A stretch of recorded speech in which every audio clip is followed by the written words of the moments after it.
And welcome to the House Insurance Committee. We've had a whole bunch of time off, but now finally, thanks to the diligent and tireless work of Eileen Ma, we now have work to do. So let's get to it, ladies and gentlemen. Glad to be here. All right, first off, I'd like to ask if there are any bill introductions. Seeing none from the committee, it looks to me like we might have one. If you could introduce yourself and your bill. Hi there, Mr. Chairman. My name is Tara Mays with the Kansas Hospital Association. I would like to introduce with this committee's approval RS 0359, a bill dealing with enacting prior authorization provisions. Okay. Seeing no objections, we will admit that bill. Any further bill introductions? Seeing none. All right. Today on the agenda, ladies and gentlemen, we have hearings on 3 bills that are currently in our committee. First up is going to be HB 2100. Oh, I'm sorry. I got out of order. I should have been following this thing. I would accept a motion to approve the minutes from January 18th. So moved by Representative Dodson, seconded by Representative Neighbor. All those in favor say aye. Aye. And opposed say nay. All right, they are approved. Now let's get this show on the road. We've got a hearing on HB 2100, and to get us up to speed and ready to roll on HB 2100, I'd like to call on Revisor Ma. Eileen. Sorry. I'd like to call on Eileen Ma to get us up to speed on this. That's okay, Mr. Chair. We're really informal. You can just call me Eileen. I will do my best. You can even say, "Come on, Eileen." Oh, and I will sing it.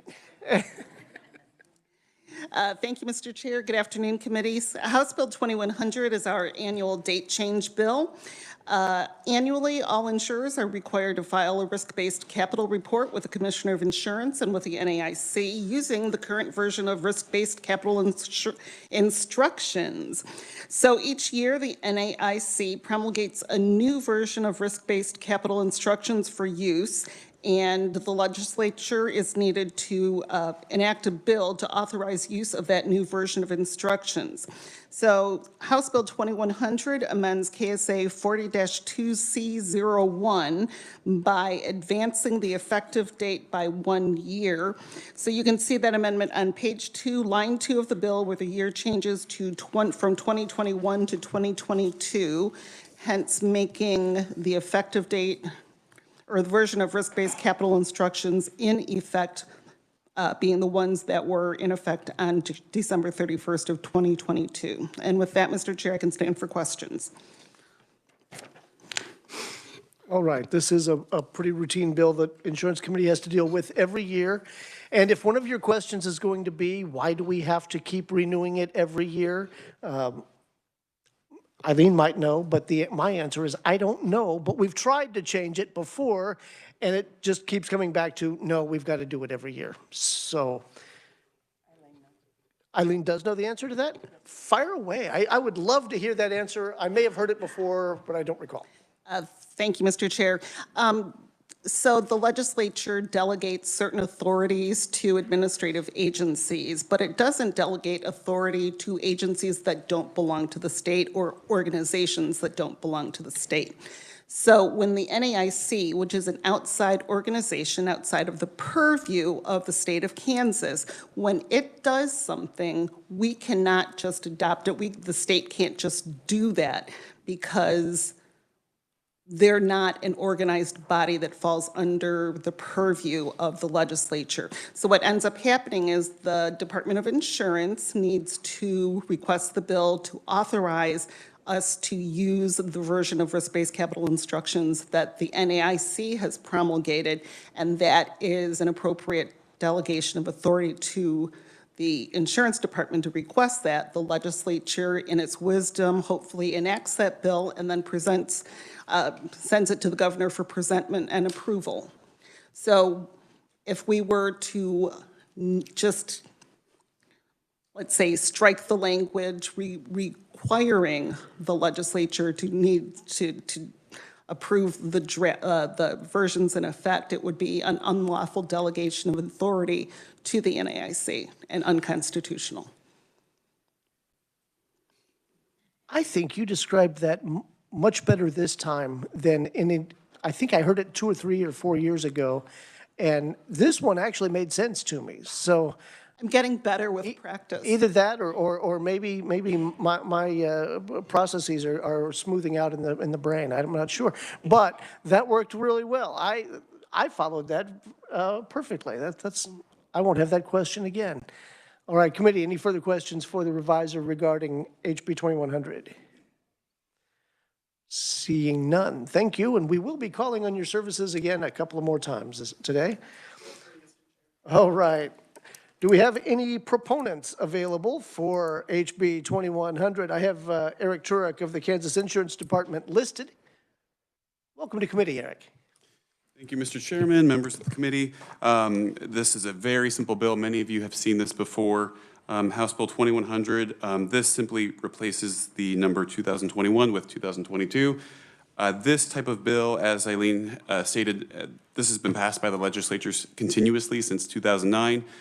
Risk-based capital essentially is, or RBC is essentially a tool that regulators use to ensure that insurance companies have enough capital on hand so that they can fund their operations. Happy to stand for any questions at the appropriate time. All right, committee questions for Mr. Turek? All right, seeing none. All right, we'll probably be hearing from you also a little bit later on in the meeting. Are there any other proponents for HB 2100? Speak now. All right. I have none listed for neutral nor as opponents, but if any of you feel the urge, now would be the time. All right, seeing none.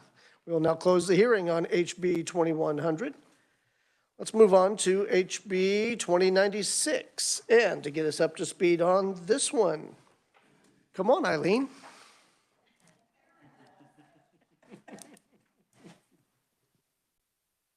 And I'm actually old enough to remember when that song came out, so.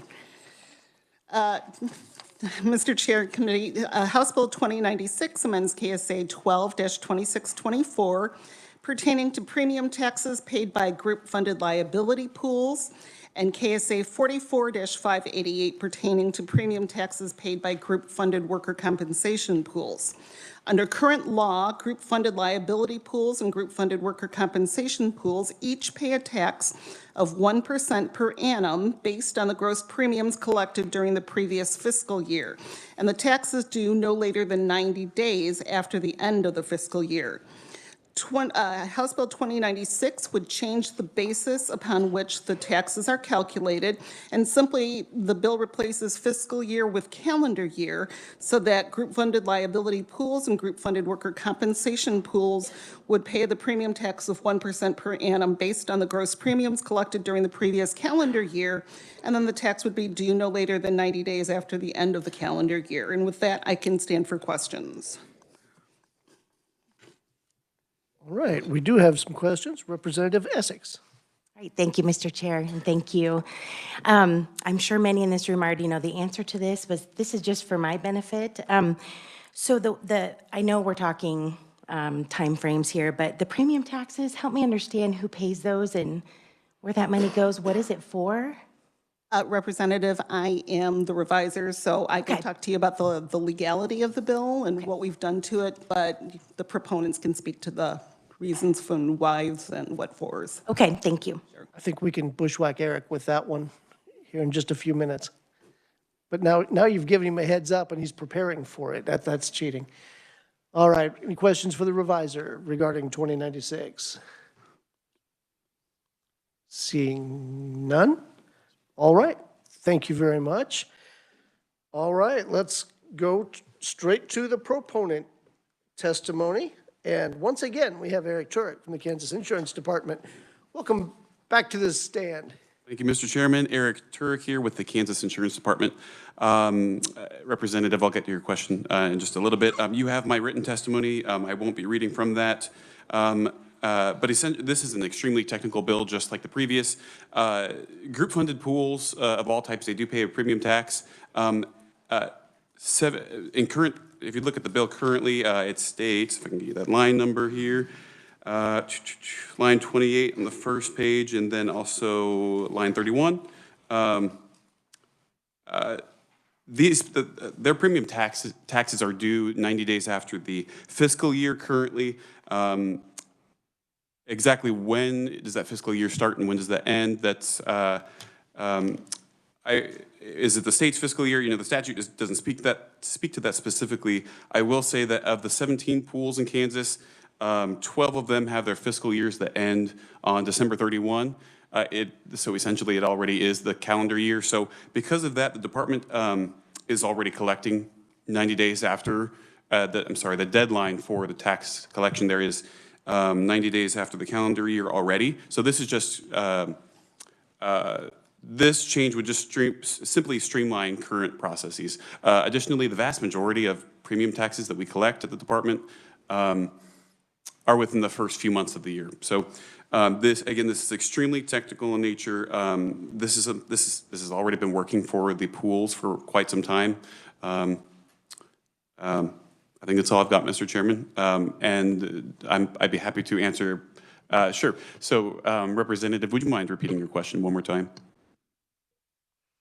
Yes, just curious, who pays the tax, the 1% tax? Is that the service providers? Is that people in the pool? And I know it passes through your department and goes to the SGF, but what do we do with that money? And why do we tax them? Sure. I will say these specific pools, they are self-insured. The department doesn't have jurisdiction over self-insured plans. However, with these group-funded pools, because there are multiple entities, whether they be municipalities or businesses, in order to ensure that they have, essentially we need to ensure that they have the ability to pay claims. That's why we have oversight over them. Now, when it comes to the premium tax, that is to assist with the oversight there. Did that answer your question? Okay. All right, I think we have a follow-up from Representative Tarwater. Thank you, Mr. Chairman. Can you tell me so premiums consist of administration cost and then reserves. So the 1%, is that on the full premium or is that only on the reserves? That's I might defer to Eileen on that one, if you don't mind, Mr. Chairman. I'm good with it if Eileen's good with it.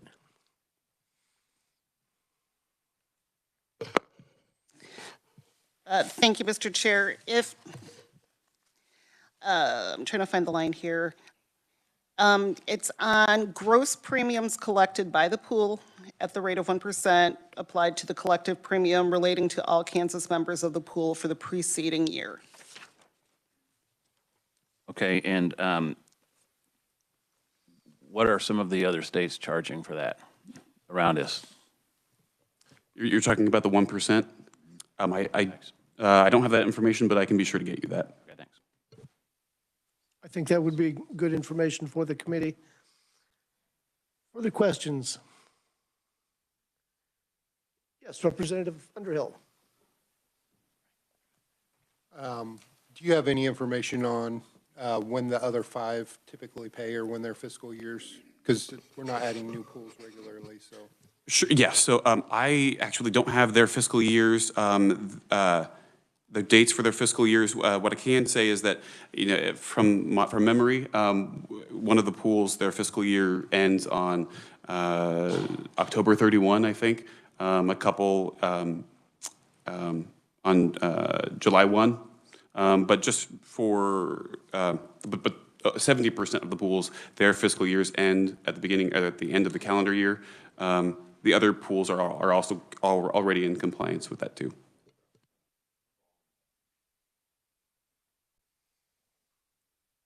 All right, Further questions? Going? Going and gone. All right, thank you, Eric, and we will be back to you here in just a few minutes again.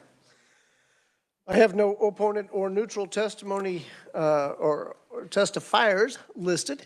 If anyone feels that particular urge, now would be an excellent time to speak up. Seeing none, all right, I will now close the hearing on HB 2096 and open the hearing on HB 2089. And once again, Eileen, if you could get us up to speed.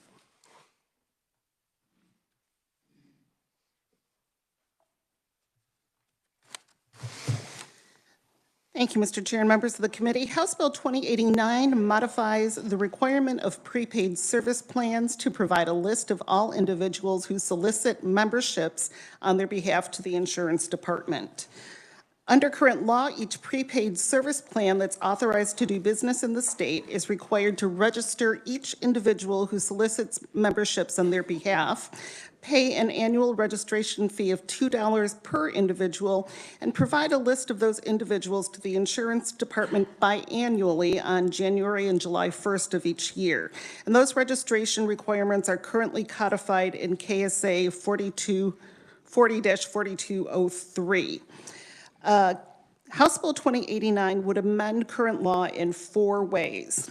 First, the bill would discontinue the annual registration fee of $2 per individual. Second, the bill would change the reporting requirement from being on a biannual basis to an annual basis at the time the prepaid service plan files to continue its certificate of registration. Third, the bill folds the amendments to the registration requirements into KSA 40-4209, which is the bill you're seeing now. You can see those amendments on page 1 of the bill in lines 14 through 18 and then 21 through 24. As I mentioned, those reporting requirements are currently codified in KSA 40-4203. So what we're going to do is, if this bill is passed, we're going to fold the requirements into 40-4209 and then do a straight repeal on 40-4203. And with that, Mr. Chair, I can stand for questions. Okay, I'm afraid I may have gotten a little bit lost on that one. That's doing away with a $2 fee is what it amounts to, as far as I can tell. And then changing where it's listed in the law. Okay. All right, very good. Committee, any questions for the reviser?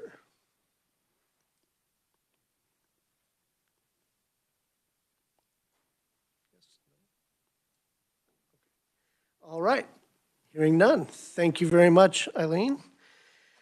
And the only proponent testimony I have listed is, once again, Eric Turek of the Kansas Insurance Department. Thank you again, Mr. Chairman. Eric Turek here with the Kansas Insurance Department. The Kansas Department of Insurance Department is in support of House Bill 2089. Eileen did a fantastic job of describing the contents of the bill. Again, you have my testimony. I won't read from it, but essentially there are prepaid plans, specifically prepaid legal and prepaid dental service plans. These are month-to-month plans with membership agreements whereby you pay a fee of sorts, and then you would be entitled, you prepay a fee, and you would be entitled to certain benefits, certain services. So in the case of a prepaid legal plan, that could include basic legal advice, assistance with crafting a will. It all depends on the plan itself. These plans, they have to register with the department, and they also, this is not insurance, I'll say that, but it does fall under our jurisdiction. They have representatives or individuals who solicit memberships on their behalf. Those plans have to pay a $2 registration fee with the department every year. You can see in my testimony how many plans there are currently, and then also how much the department has collected in this registration fee over the past couple of years. During the calendar year of 2022, we only collected $128. So simple arithmetic will tell you that there are 64 representatives seeking memberships on behalf of these plans. In addition, these plans have to report any updates to that list of representatives to us specifically on January 1 and July 1. We just want to make this very simple for the plans and for us at the department. Repeal that fee and change that semi-annual reporting requirement to just an annual reporting requirement upon registration renewal. So happy to stand for questions. Representative Neighbor. Thank you, Mr. Chair. I would just like to commend you for saving us $128. We are always looking for savings for our Kansas residents, and you've done a great job.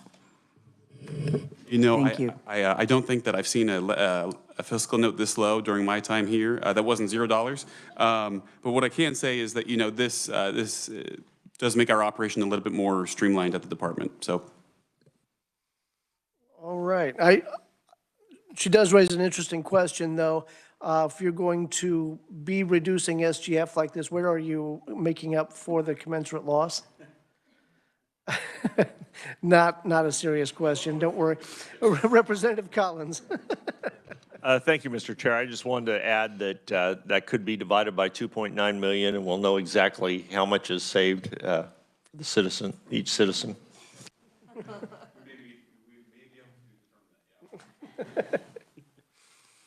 All right, further questions, committee? All right, seeing none. Thank you, Eric, for being here. I have no one listed as either opponents or neutral. Someone feels that need? All right, seeing none, I will now close the hearing on HB 2089. Committee, that concludes the business of the day. We have 3 more bills to hear on Wednesday. So we've got work to do, by golly, and I'm very happy to be doing it now that we've gotten started. Yes, Eileen. Mr. Chair, it would be 0.00004414 of a cent per. Excellent. I would like that included in the minutes, Pam, if we could. Work together to get that number transcribed over there. That'd be great. All right. So, exactly.